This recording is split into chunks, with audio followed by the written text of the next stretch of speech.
Hey folks, greetings from the Offensive Security Group here at Secure IT 360, coming at you with a new episode of the Cyber Threat Perspective. Today, you have myself, Spencer, and Darrius again to talk about a wonderful subject of AI and chatbots and all good things. As always, if you find this information useful to you or entertaining, educational, fun, whatever, you can support us with subscribing or following the podcast and sharing it with your network. So yeah, we started talking about this in the last couple days. There's been some new developments with AI. So we're going to be talking about AI, particularly a specific type of AI, an AI chatbot called ChatGPT. So if you haven't heard, just recently ChatGPT was announced and released, and it's a prototype AI chatbot that has been developed by a company called OpenAI, and it focuses on usability and dialogue, according to their website. The dialogue format makes it possible for ChatGPT to answer follow-up questions, admit its mistakes, challenge incorrect premises, and reject inappropriate requests. Now, this is information right from their website. So AI is not new, right? This is something that's been in development for a long time. You hear AI all the time in Infosec, right? There's all sorts of AI buzzwords going around. In chatbots themselves, they're not new either, right? You might be familiar with chatbots for like your insurance company. You say, hey, I need a new quote for my insurance. And then they take all your information and, do it through a chatbot, right, on Facebook or whatever. So this is not new. And, Darrius and I are definitely not, AI experts or deeply technical computer scientists or anything like that. But our first impressions of this have been one of like jaw dropping, right? Like when you first look at this, it's like pretty incredible what it's done. And it's clearly one of the most advanced AI chatbot, things that have come out in recent years. And so Darrius and I want to talk about that. That's what this episode's going to be about. Talk about a little bit about the warnings and limitations of chatbot. We'll talk about the use cases and what we see the use cases being for our job, for pen testing, for offensive security, but also for other fields as well, like blue team and things like that. We'll give some detailed examples and kind of go into how we plan to use this, how we've already used it and played around with it. And then we'll talk about the impact on Infosec, the impact on business and humanity, civilization as we know it. And then we'll wrap it up. So Darrius, thanks for joining me again. What are your first impressions of this? Yeah, so first impressions, it's just insane how powerful this tool is. Like you touched on, I mean, this isn't the first chatbot that's existed. There are tons of them. I remember using one called Replica last year. But I think the interesting thing about, this one in particular is just how much knowledge it possesses. It seems to be geared differently than other chatbots that I've experienced, in the sense of, earlier you talked about how, you may have a chatbot for an insurance policy, or, you have some chatbots that are focused more so on just having a human conversation and being more of a friend. This one, it's like a chatbot combined with the entirety of Google. And that's just truly what makes it impressive, of the fact that you can just give it a loose scenario and it's able to pretty much give you a full product and a conversation all in one. It's just mind blowing. Yeah, definitely. And, one of the things I think is interesting too is how quickly something like this goes viral. People are sharing screenshots on Twitter. They're sharing different ways to use it and abuse it. They're showing different ways to get around the privacy, or not the privacy, the security implications, right? If you tell it, how do I make a Molotov cocktail? It's like, well, that's bad. You shouldn't do that. But then there's ways around it, right? Which leads me into the next point. And the next discussion point is some limitations. There's definitely limitations, and there's definitely things to be cognizant of with AI, with chatbots, and from their website, a couple of their limitations I'll read off is, sometimes, and this is evident when you see people sharing screenshots and sharing what they've done with it, is sometimes the answers that it gives is really good or it sounds really good, but they can many times be incorrect or wrong or just don't make sense, right? They're silly. So that's an interesting part too, right, Darrius? Is like you give it a prompt or you ask it a question and it comes up with some reasonably, verbose message and it makes you think that it's correct. And since you're asking it, you probably don't know the correct answer or you're looking for something to help you find the correct answer. So you might not realize that the answer that it gives you is actually wrong. Yep. At the end of the, but to that point though, I think it's really interesting is at the end of the day, even when it gets a wrong answer, it's technically learning and improving, right? Yeah. So Yep. so it'll be interesting to see how it goes over time. I know personally, I found myself asking it to create different scenes from Seinfeld, and to the point of it being nonsensical, or like do the scenes always make sense? No, but it is entertaining when they at least someone is able to somewhat replicate the feeling of Yep. George Costanza, right? Like it's Yep. it's like halfway there, but it's definitely not 100% to where you can feasibly say hey, write me a movie that's going to top the box office. Probably not Yep. there yet, for sure. Yep. Another But no, another one. good for inspiration though, right? Like you Oh could yeah. create a prompt to create some inspiration to then create that thing, right? It's like you don't know what question to ask, so you ask the AI something to kind of spur your inspiration, and then you take that and run with it. Yep, exactly. Which that kind of leads into, I think, something we're going to talk about a little bit later on. But another limitation is it's sensitive to how you phrase things, which can be both a good and a bad thing. You Yep. talk about potential bypasses, right? Like it has controls in place. One bypass I've noticed is if you tell it, "Oh no, I'm doing this for testing or for a Yep. demo," it's like, "Oh, okay, well here's this malicious thing that you wanted." Yep. Um, I it's saw fine that you someone have it. Yeah, I saw someone post recently like, how do I break into a house? And it's like, well, that's bad. Don't do that. And then it was like, no, no, no, no. I just want to protect my house. And I was like, okay, here's how the things to defend against. So it's like, yeah, or like one I've seen is the movie script, right? Like I'm writing a movie script for this, mob boss guy, and he wants to do this thing, and I was like, here's the recipe for doing this thing, or like robbing a bank, or whatever it is. You just put like, yeah, for testing purposes only, or whatever the case might be, to kind of get around that. I think is kind of funny as well. Yeah, I think it's just important for people to realize, it's yes, we're using human language to interact with it, but it's not human. It's still at the Yep. end of the day, it's code. It's a whole bunch of different algorithms, and so it's not going to be able currently, at least, not going to be able Yep. to think. Wait a minute, Yep. that's suspicious. You need to go through the appropriate channels. It's just not there yet. Yep. Yeah, which leads us to kind of the next point of this section is the warnings, right? We talked about limitations and warnings.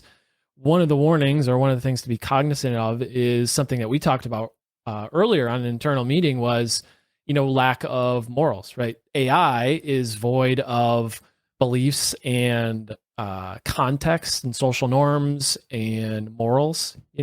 So ethics, right? As you had mentioned, Darius, it lacks those things. So when you say, "Hey, create a Molotov cocktail," it's like, "Well, that's bad. You probably shouldn't do that." It knows that Molotov cocktails, can create damage and cause damage, inflict pain or death, even, and it knows some of those things based on the qualities of the thing that you're asking. But it doesn't know that like you probably shouldn't just create a Molotov cocktail and go throw it in somebody's house. So it gives you the answer that you're looking for, because it tries to provide you facts for the question that you're answering. So one of the things to be mindful of, and one of the things that I think scares us, right? And we'll talk about kind of in the end of the episode of the impact and what this looks like maybe going forward. One of the things that kind of scares us, maybe, as human beings, is that AI and these chatbots lack morals. And it's like, how do you see that? That's such a philosophical thing, because then it's like, well, how do you Yeah, I know, develop? right? Like, how do you develop that? It's just, oh man, we could rabbit trail Yep. Yeah, on that, man. if anybody's taking philosophy in college or anything and wants to have a philosophical discussion for the podcast, maybe that's an episode we do. Yeah, at what point do we consider AI a living being? I mean, who knows? But keeping us on topic though, uh, potential and possible uses. Yeah, like what are you thinking, Spencer? Yeah, so being a pen tester, my natural inclination was, how do I do things to help with my job, or help me do things that I would do on a normal basis, but speed it up, help me be more efficient, more accurate, things like that. A couple of the ideas that I had that I wanted to share were obfuscating code, right? If I tell the chatbot to, I paste a snippet of code in there and I say, hey, chatbot, replace all the function names, the variable names, the strings with random characters, or obfuscate it in some way, or use base64 for encoding these strings or whatever in order to obfuscate it. I can, quickly prototype what an obfuscated piece of code would look like. Another one I think is really interesting too is creating word lists really quickly just based on some information. So you give it a company name, their demographics, like where the company's located, maybe where their offices are, the time of the year, sports teams. You give it a whole bunch of data and say, hey, spit out a word list that I can use to, test passwords, and it'll spit it out, instantly, right? So those are some of the things I think are interesting. The other thing I think is interesting too is, and I know we have a long list, so we probably won't be able to go through every single scenario, but the other one that I thought was interesting is regex, right? I use regex all the time when I'm searching through files, or, snooping file shares, looking for credentials, right? I get a dump of a whole bunch of files and I want to search them. Maybe I want some complex regex expression to search for certain things or certain extensions. Now I don't have to struggle with regex 101. I can just go to ChatGPT, be like, how do I do this again? And it knows things like reverse lookups and knots, and all those things that you maybe can remember but are not super good at it. So those are some of the things I think are kind of neat for my day to day. But what about you, Darrius? So initially, meant payloads. Just like, hey, give me a list of payloads. I think that's really cool. Yep. Even from like an understanding from a code perspective. So I putting myself in the shoes of, let's say I'm a new um, developer or a new web app pen tester, and I come across a framework I'm not familiar with. Being able to just ask, hey, can you tell me about this framework and potential vulnerabilities? That right there is huge. And even Yep. getting to the point of like, hey, spit me out a vulnerable function so that I can play with it, to then Yep. really understand it, to then go actually attack a web app that uses Yep. that framework. I mean, that right there And it's is different from Google, right? instant Like you value. search that Yeah. on Google and you get results that are ranked based on SEO, and you get ads at the top, and like you could find that information by searching Google, but this gives you, it's like you're talking to a developer, right? Because they're giving Yep. you the answer, specifically what you're looking for, not the one that ranks best in Google or has the best SEO or best whatever. And the biggest thing is just the fact that it will actually write the function for you. Like that Yeah. right there, it's huge. Especially if you're just starting out. And from I guess a blue team and or like defender standpoint, there's some pretty cool things, pretty cool ways you could implement this within your workflow. Yep. Let's say you have a list, you have this just a whole bunch of security logs. Hey, write me a script to help parse this Yep. for parse, get all the IPs out of these Windows logs. Yep.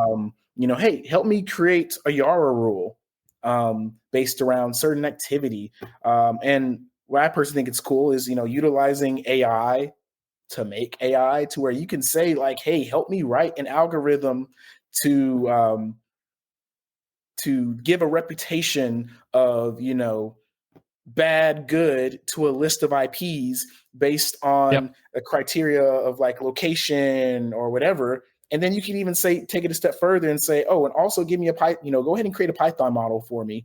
And then boom, you can now essentially utilize AI somewhat in your workflow for analyzing IPs. Yep.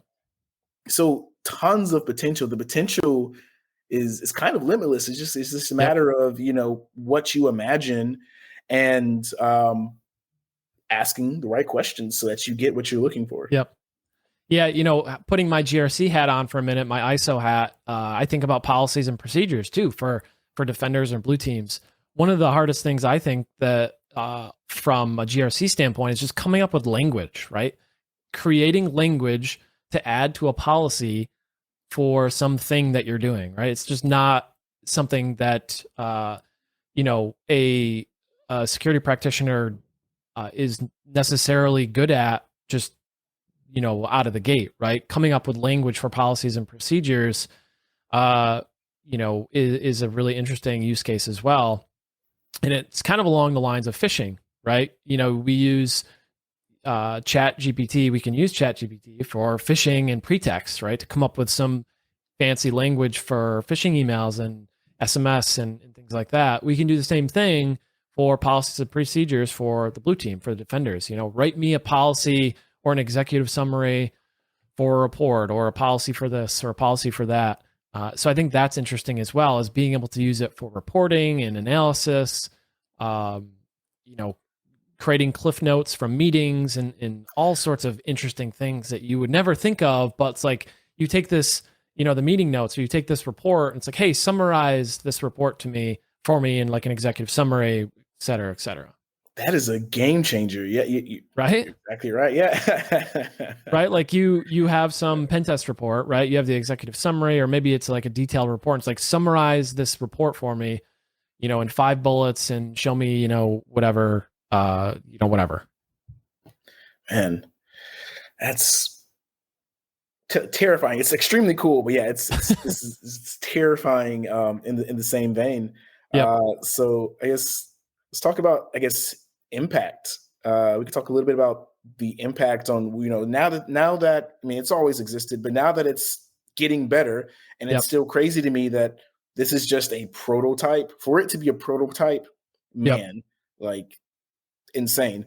Yeah. But for me, as far as impact goes, it can kind of be split up into different categories, right? You have your known knowns, and then you also have what you don't know. And maybe we can talk a little bit just about like what we kind of foresee on the horizon. One of the first things I kind of see is that it's going to be interesting moving forward, where less knowledge may be required for certain positions. And what I mean by that is maybe for a junior position now, maybe less coding knowledge is required because you can utilize AI to kind of assist with that.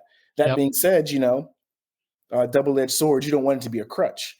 Right. What happens when it's like, yeah, I've been a developer for 5 years. Now, granted, the bulk of the time my code has just been written by AI, and I've just been kind of, I know how to plug and play and modify it to an extent, but it's like, what happens with that knowledge? Because you still ultimately need that deeper level knowledge and even a foundational knowledge to really be good at what you do. But does that even matter in the future, where you have AI to kind of handle it for you? Right. So I think we can imagine. I think we can imagine a world where there's both, where there's there's the group that doesn't have the development experience and they use AI and they implement things. And then I think there's another group, like you said, that is deeply technical and understands how to prompt and how to write code and develop things. So I think it's interesting what you're bringing up. It's going to be, I imagine in the future, I'm only 27 now. But I imagine as I get older, I might be the mid/senior person one day that's going like, man, these new guys, they don't know how to write code anymore. They're just relying on AI. And like back in my day, we did it. We wrote our functions manually and we liked it. Like, it's interesting to see what's going to happen. I can't wait. Future generations. Yeah. I can't wait to see on LinkedIn like senior AI developer, and it's like that person isn't the person creating the AI. They're a developer from writing prompts to create the code. and it that's, I mean, that's kind of the future that it looks like we're heading towards. And last thing I'll say, just from a coding perspective, is man, the interview process is going to have to change. I look at some of the like a lot of the FANG companies, and they're like, hey, in order to even to even talk to somebody, you need to complete a challenge. Okay, Right. that's fine. Yeah, give me any leap code challenge you want. I'm just gonna take the prompt and Yep. give it to OpenGPT, and then I answered your question. Hire me. Yep. So that's going to be interesting to see how the interview process changes as a Yep. result, as AI gets better. I think something else that we'll see on the horizon is how we approach problems will change. Yep. So you touched on it earlier. One of the first things we do when we run into a problem is I'm going to do a Google search, and I'm going to dig through as many sources as I can until I can figure out my answer. But that changes now. It's no longer a Google search. It's how do you query the AI to Right. answer your question or to do what you need it to do. And which may eventually be a skill that's needed. We talk about Google Foo and Google Dorking. Yep. Maybe the next one is AI Foo. Yeah. What do you call it, by the way? Like, what do you call being able to write AI prompts? Are you a prompter, or like we need to go on the record and define some name? Like Google Dorking is a thing. It was coined by somebody. I forget who. I apologize. But we need the equivalent of Google Dorking for writing API prompts or writing AI prompts. So what is it, Darrius? I know a perfect place to ask that question and figure it out. We need like a cool slang term for somebody who writes AI prompts, or like when you're writing AI prompts. I wonder if it's just, I guess it's not machine learning engineer. I mean, maybe that's what it is currently. I don't know. That's an excellent question. But like Google Dorking, it's just like, yeah, it's Google searches. AI prompt, like prompting. Is that prompting or AI prompting, or I don't know. AI prompting sounds kind of boring, but I mean, it's hey, you accurate. Heard it here first. It's officially called AI prompting from here on AI out. prompting. I don't know if you're listening and you have ideas, put them in the comments, or like tweet at us, or post on LinkedIn or something if you have any ideas for that. I'm terrible at like name ideas, but we should just ask ChatGPT what it would call itself. For sure. But yeah, getting back to the topic at hand of impact, you mentioned, no longer do you're going to search for Google, you go to chat and you ask it based on prompts. So knowing how to write those prompts is going to be really important going forward. And I think we can see that in a number of different areas. Asking the right question. And we talked about this before. There was a video that I shared by Infosec who had he had a video for Hack the Box, the university CTF that's going on. And he said in his video that, like, asking the right questions and thinking outside the box is a really important skill as a hacker, as a pen tester, or as anybody. It's a life skill, right? So knowing the question to ask is going to be more important than just knowing what to search for or whatever. So I think that's going to be an important skill going forward for sure. Agreed. I think something else that we know as far as impact is it's going to kind of change the InfoSec landscape a little bit in terms of now there are new security concerns. So, you touched on it earlier, but the first one is, this is the Nigerian prince's dream, right? If I'm struggling with a certain language, if I'm across the world, I now have something that's going to essentially write my email for me. It's going to be somewhat grammatically correct. You can even ask it to, become a little bit more personal and use, certain regional dialects. And that's just really, it's going to become a lot more challenging for end users to be able to discern, wait a second, is this phishing, or is this an actual email? Write this email as a pirate. Right. Like it can do that. And it's cool, but it's definitely going to change things a little bit. Something else that I think will be interesting is, that using it to aggregate public information to create, curated list about your firm that can then be used, maliciously to kind of further, other types of attacks. So that's going to be, fairly interesting. Once, what happens once there are models out there that can go and detect, like, hey, based upon all this information that I pulled down about the company and, the CEO and the users that I was able to find, try this. Or, it's going to be, it's crazy where we're heading to. And by the way, I just asked ChatGPT what, the funny slang term for AI prompting would be, and they said AI nader, like Terminator, like AI Terminator. But then I thought of, AI inator, like, how Doofenshmirtz or whatever that was that Brad was talking about yesterday, like AI inator. Something like that. That's a cool job title. I mean, can I change my job title to something like that? I mean, having something like Terminator or Nader in your job title, or AI promptinator. Ooh, I like that one. I like that. Sorry, I'm taking a way off tangent, but I had to think about it and capture that. So now we can go back and no. These are the important questions, Spencer. Absolutely, it's like ASCII art right in your tool. Like that's the first thing you make. Yeah. Oh, hands down. There have actually been plenty of times where I have the ASCII art, but I haven't finished the project.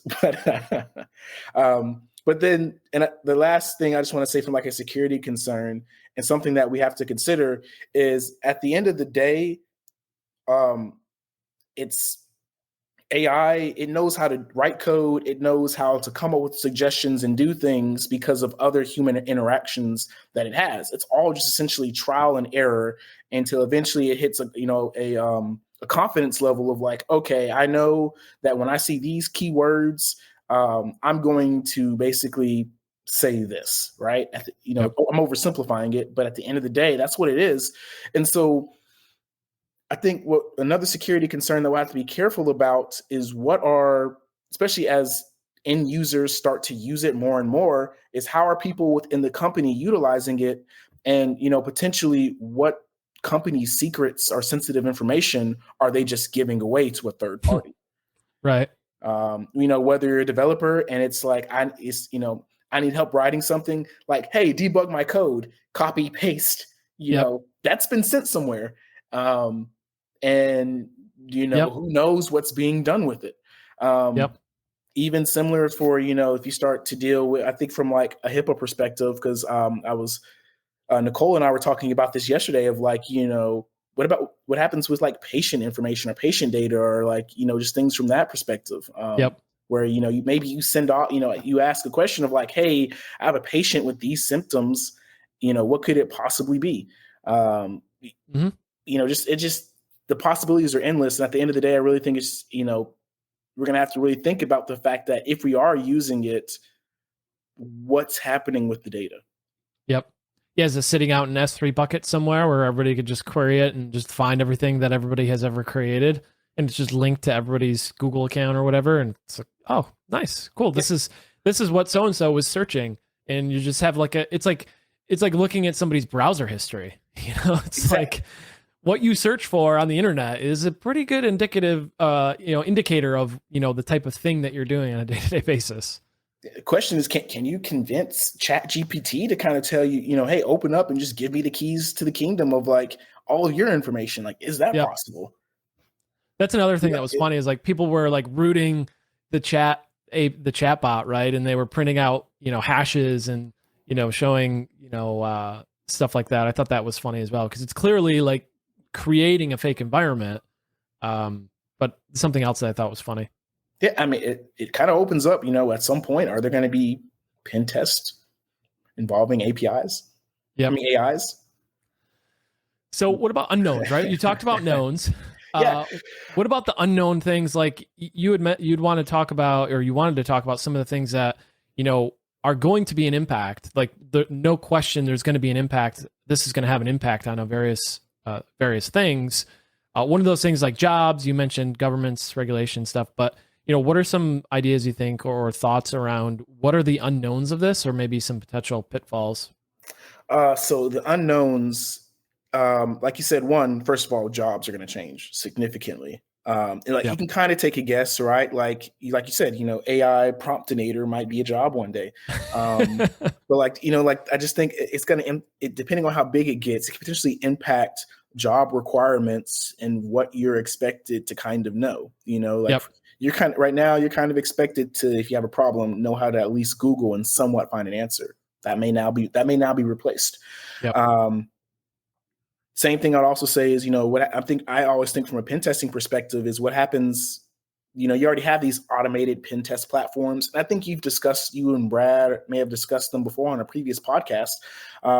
It's always been at the end, these are just really just glorified if else scripts that are just Right. running tools, not really analyzing it, right? Well, does that change now, as AI gets better and better and better? Yep. What happens there. So I think that's an unknown that's going to be really interesting to see.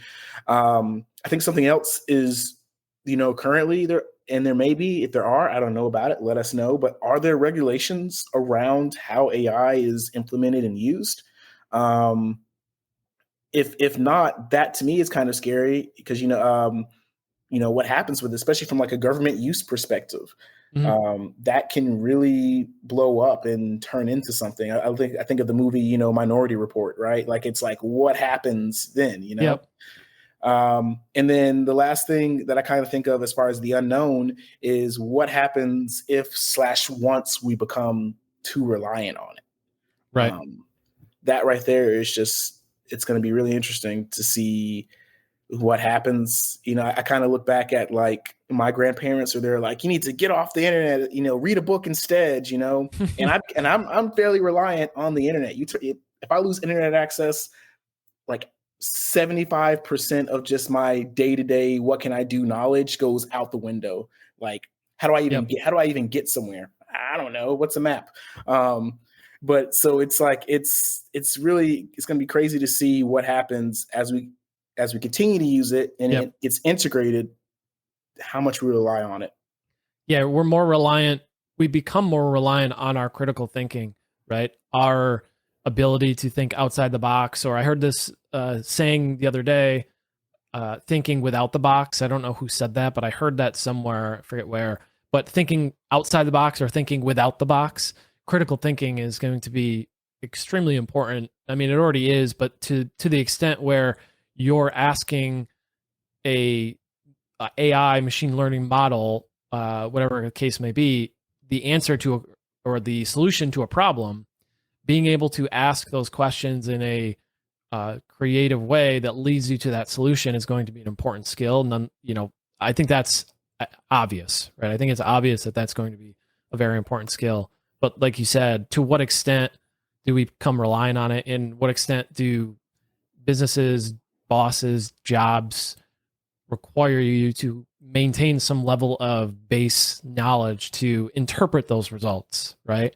I think that's an important question that we, as this continues to develop, need to continue to ask ourselves and be mindful of. And something we talk about all the time, something Brad says all the time, is know your tools, right? It's not enough to just know, okay, nmap SV SC, and it's not enough to just know the flags, right? You got to know what those flags mean. You got to know what your tool does, how it looks over the wire, maybe depending on what you're doing. So you got to know that base level knowledge, to really be proficient at it and to know when it's wrong. So I think interesting nonetheless. Like all the unknowns that you mentioned, I think are interesting, especially regulation. Like I think of crypto, right? Crypto came on the Mm. scene, and Bitcoin and Dogecoin and all these things, and it was heavily unregulated at first, and now it's becoming more and more regulated. I think it's going to be the same kind of thing, right? I think there'll be a point where things happen. It gets to a point of maturity where there has to be regulations because of the outcomes of it. So interesting nonetheless, though. We're definitely not fortune tellers, so we'll have to see. I think that's the exciting part, right? Darius, is just seeing this develop and seeing where this goes. For sure. And last thing I'll say is just, I hope as as we continue to implement this, is that we don't lose the humanity part of everything. Yep. I just look at just so many examples. It's just like, I look at what happens once we implement AI to determine, who gets raises based off employee performance. It's and oh well, I didn't decide. The algorithm, the AI, just that's the reason why you got the raise you got. It's my hands are washed. It's Yep. just it's I think at the end of the day, and I think Brad kind of talks about this all the time, is you have that human element Yep. that can't be replicated. And so we have to be really strategic with how we use it moving forward. Yeah. Yeah, same. I echo the same thing. And, I said this earlier on our internal call, but I really hope AI and this chatbot thing becomes ubiquitous and becomes a thing that really has the capabilities to advance technology, to advance human civilization, healthcare forward, to help us solve like really important problems, right? Like writing a Python script, cool, but like solving really important problems is really, really cool too. And I think that's a good, honorable thing for this technology to move towards, is to help, find solutions to terminal diseases or cancers and things like that, to help use computing power and data and science and technology to help move those efforts forward and do things that humans are not just humanly not possible for them to do, to compute. Like, use those things. I hope there's more good than bad, because you're only limited by your imagination at this point. There's obviously limitations, but conceptually you're limited by your imagination alone. And it's like possibilities are endless, and I'm really excited for it. I hope the good outweighs the bad, but it's going to be cool to play around with it while we've got it. And I'm really excited to look forward. I'm really excited and look forward to what the future brings with this. So that's it for us. If you enjoyed this episode, definitely make sure that you follow and subscribe so you're notified when we post more episodes like this, more topics like this. We'll be talking about AI and ChatGPT a lot going forward. I'm sure this is really newsworthy right now and super cool and fun to play with. So definitely expect more from us. That's all from now. See you in the next one.